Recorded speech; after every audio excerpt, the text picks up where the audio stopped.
Now, a few years back, Carl Mosser and Paul Owen wrote a review of the book How Wide the Divide, about a dialogue between the evangelical Christians and the LDS people.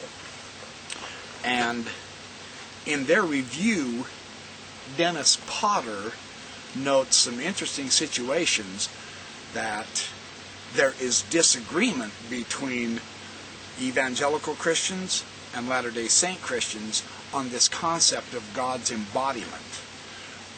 Their review of Mosser and Owen is found in the Farms Review of Books, Volume 11, Number 2, 1999.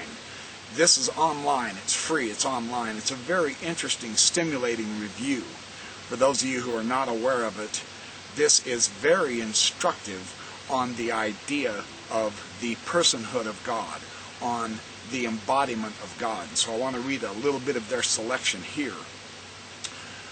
And it's on this LDS doctrine of divine embodiment that Mosser and Owen hedge a bit. Now they hint that they understand in the Old Testament that God has appeared as a man. But they interpret this to be a theophany. They say his appearances as a man is not proof that this is his essence.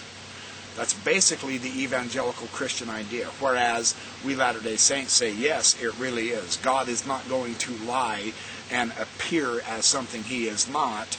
We simply take the scriptures at their face value of what they're teaching. God appears as a man because God is a man. That's essentially this anthropomorphic language of the Bible concerning God is very important to understand his precise nature. That's how we would understand the Old Testament. And it seems to us that it is consistent with the anthropomorphic language of the Bible to claim that God is embodied in a flesh of bone and flesh, in a body of flesh and bone. Mosser and Owen say, no, that's not necessarily the case, even though we know that the Scripture does teach he appeared as a man. They say a more natural and literal reading of the Bible leads us to the conclusion that God is embodied in this way. Now, this is Dennis Potter analyzing Mosser and Owen. And it is further revelation in the LDS canon that assure us that this is why we understand God to be embodied. Of course, the important point here is whether the view that God the Father is embodied is consistent with the Bible. We have been told that it's not consistent, but an analysis of the Scriptures and the concept shows that it is consistent. This is our Latter-day Saint argument about the embodiment of God. Owen and Mosser offer the classic proof text for the claim that it is not consistent. John 4:24. Now this is the NIV translation of John 4:24. God is spirit, and his worshipers must worship in spirit and truth. And then in note 64, Owen and Mosser claim that contrary to what the LDS believe, the affirmation that God is a spirit is not a predication of composition, but an essential predication. Their argument is that Jesus' claim is given in the context of the Samaritan woman's query about her ancestors worshiping on the mountain and the Jews worshiping in Jerusalem. In other words, she is concerned about where she should worship. And then Jesus answers, God is spirit, and hence implies that he has no location.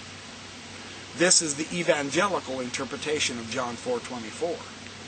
Jesus' odd reply, she says, well, we've worshipped in the mountain, you people worship in Jerusalem, and then Jesus simply says, well, God is spirit. So this lack of location would seem to indicate, Owen and Mosser claim, that Jesus is talking about God's essence. That is the evangelical understanding of this.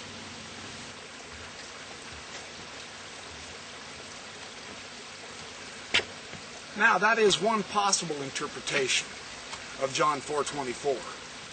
But there is another way to look at this. And they note that Sanders argues that God is spirit. This statement, God is spirit, is not meant as a definition of God's being, though this is how the Stoics would have understood it, it is a metaphor of his mode of operation as life-giving power. And it is no more to be taken literally than 1 John 1:5, God is light, or Deuteronomy 4:24, your God is a devouring fire. It's only those who have received this power through Christ who can offer God a real worship. So the important implication of this particular context that Sanders is talking about is realizing that it is the spiritual power from Christ that gives men and women the proper ability to worship God in spirit and in truth. That's another very viable interpretation. So, if we may make the claim that God is spirit as metaphorical and not essential predication, as Mosser and Owen say, then we can avoid the implication that this scripture is inconsistent with God's being embodied. Instead of reading Jesus' statement as saying that it does not matter where you worship because God is not located, we should be reading this as saying that it does not matter where you worship as long as it is done in the right spirit and done in truth. That's a very interesting difference, isn't it? The same scripture can mean something entirely different to two different people.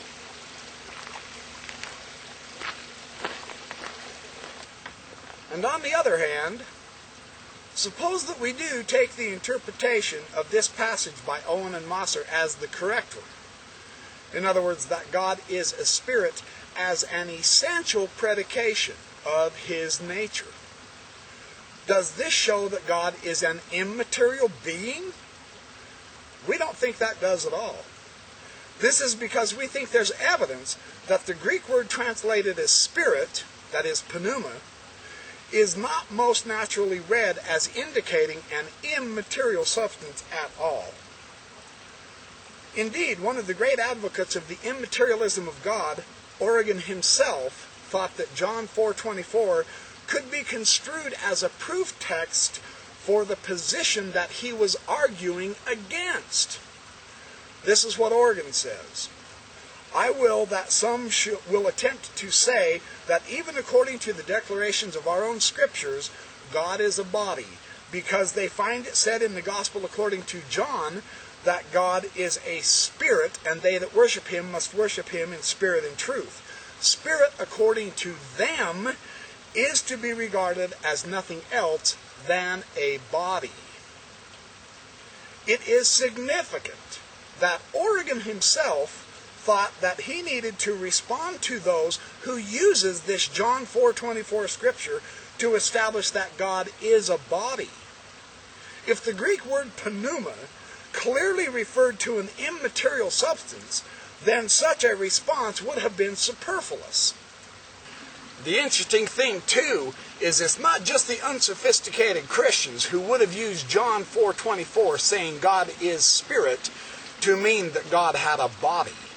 They understood this to be a material construct of God. But even Tertullian, he advocated such a view, and he uses John 4:24 in his defense. He claimed that God was a body, although God is a spirit.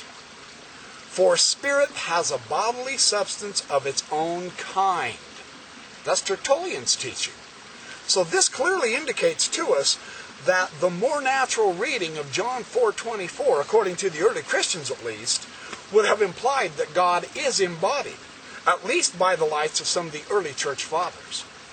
We should be skeptical about the use of John 4:24 to support the immaterialist position.